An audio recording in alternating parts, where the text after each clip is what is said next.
Following arguably Phillip Brooks' worst game as a Florida Gator against the Vanderbilt Commodores, Florida went back to SEC play against South Carolina, where Brooks has struggled to win games, but he needed to help the Gators win one or two games so that they could go to a bowl game.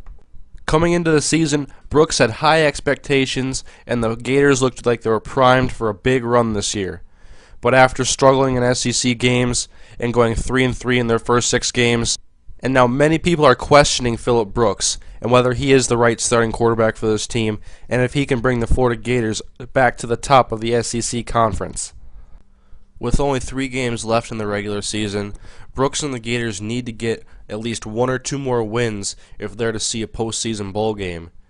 But none of these games are going to be easy. They have 2 tough SEC matchups before they play Florida State in a very pivotal rivalry game to finish the season. The Gators hung with South Carolina for a majority of this game. Down by 7, Brooks tried to bring the Gators back, with a turnover on one drive, and the following drive getting mauled by South Carolina defenders. And so for another game, Florida's offense struggled to score points. The Florida offense, which is usually full of some of the fastest players in college football, some of the most talented players, and now with one of the most highest rated quarterbacks in the entire NCAA, but just has trouble showing up on Saturdays to play. Florida would once again lose this matchup after a Brooks interception sealed the victory for South Carolina 17-7, and the struggles continued yet again.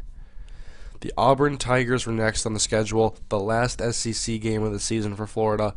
They wanted to go out, get a victory after many disappointing defeats this year, and with their highest rated team they've beat this year being the Kentucky Wildcats, the Gators find themselves just above Vanderbilt in the SEC standings, a place they have not seen in many years. Florida came in with a lot of intensity against the 5th-ranked Auburn Tigers, one of their SEC rivals. Florida desperately wanted to get a win here so they could clinch a bowl appearance. Brooks came out a lot better than he did against a lot of other teams this year, so it was good to see Brooks come out with a little bit of fire and intensity against the 5th-ranked team as he struggles against high-ranked teams and his conference rivals.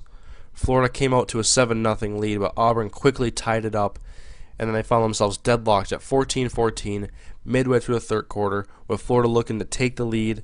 Brooks would scramble out of the pocket on this play right here, make a beautiful pass to his receiver, who gets a nice block. It would cruise all the way to the end zone, but the extra point would be missed. Would that come back to haunt Florida? Auburn would answer Florida with a touchdown of their own and make the extra point, making this a 1-point game, and now Florida just needs a field goal to take the lead and win this game and knock off number 5 ranked Auburn, what would be a major upset. Brooks would attempt to lead the Gators down the field, getting a first down across midfield, getting them close to field goal range. He finds a 2nd and 5 pass tipped away by an Auburn defender.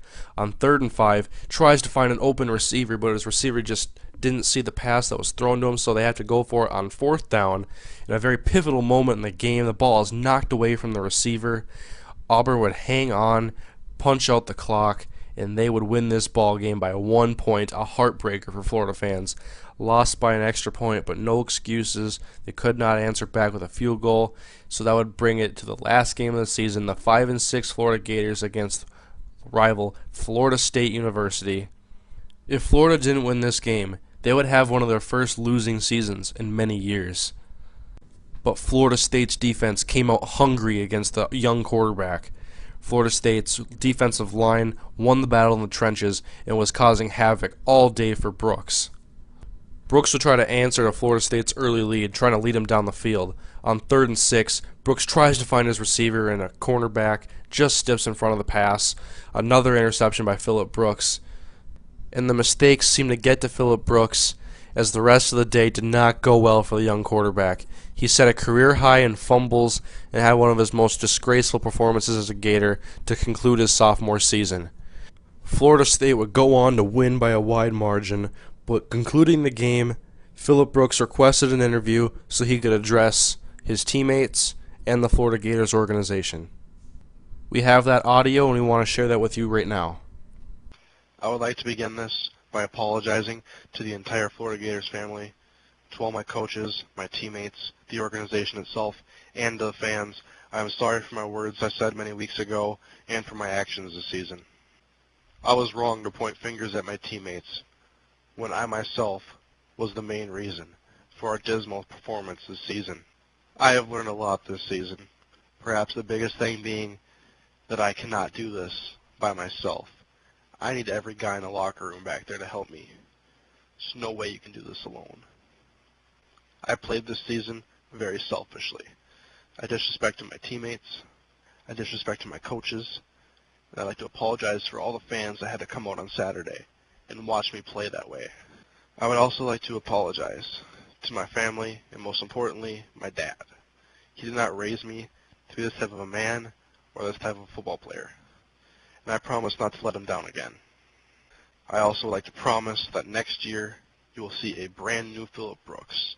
You will not see me disrespect anybody, and I'm going to be a team player and not put myself before anybody else. I am not bigger than the Florida Gators. Next season, I want to help bring the Florida Gators back to the top of the SEC Conference. I want this past season to be a distant memory going forward into 2013. I would like to conclude this by saying that I have 2 years left of my eligibility here at Florida. But if I can't help bring this team back next season, then I'm not going to make you guys sit through a fourth.